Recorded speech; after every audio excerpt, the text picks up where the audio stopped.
Catalytic converters are vital pollution devices on vehicles and industrial equipment. They use platinum and palladium. But there are challenges extracting the precious metals when you want to reuse them, when the devices are worn out. One problem is that smelters apparently are reluctant to take diesel catalytic converters. Edmonton-based Regenx says it is using a proprietary chemical and processing technology to get these resources out of recycled diesel catalytic converters. And it's opening up a facility in Tennessee. We're joined by Greg Pedura. He's CEO of Regenx. Thanks very much for coming on the show. Thanks, Andrew. Good to be here. Before we get into what you're doing, just give us a picture. I mean, all over the world, millions of these catalytic converters are in use. Are generally the precious metals are extracted from them? Well, no, they're not. They're up until now, the smelters have been the only commercial method of recovering the platinum and palladium. But with the newer catalytic converters over the last 5 years or so, diesel catalytic converters, they're creating processing issues with smelters, and they're declining to get involved. And that's leaving a huge glut, about $21 billion a year, is trying to find a home to get these converters recovered. What's different about the diesel catalytic converters? They have basically an element in there called silicon carbide, which it's very hard. It creates hot spots in the furnaces. It creates also sludge issues to make their recovery less efficient for other metals. So rather than getting involved in that area, they're just taking other alternatives, which are. Smelters are so busy right now, Andrew, that they're picking the cream of the crop. Put it that way.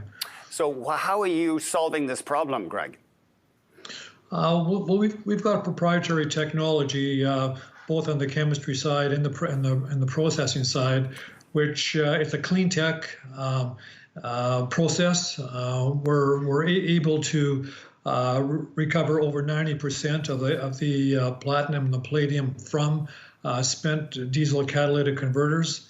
The beauty of our operation is that it's basically a net zero environmental footprint. A full-scale operational will be doing approximately 10 tons per day, and so obviously most of that is going to be tailings. And we have an industrial use for that already, and there's no water issues or environmental air issues. So as I said, it's basically a net zero environmental footprint. Why are you doing this in the States? Edmonton wasn't the best location for it?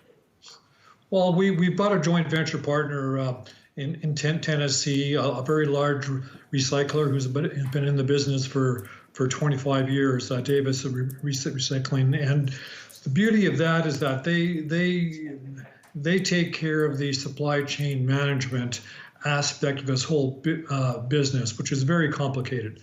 And so that greatly reduces our risk profile going into the business. So we're very happy to be involved with them as we move forward. You're pre-revenue at this stage, Greg? We are.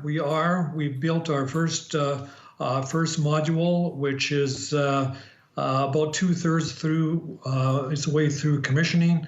It will be in full production by the end of June, first part of July, and one module will be doing approximately 2.5 tons per day of catalytic converters.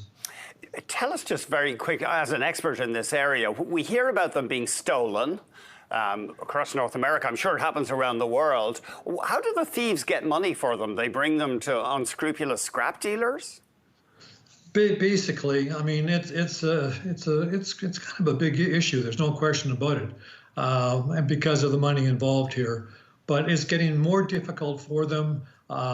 There's going to be regulatory requirements coming on fold very, very quickly here, where you're going to have to deal with reputable recyclers, and there's going to be a complete audit trail for them. So it's going to make that pirating business much, much more difficult.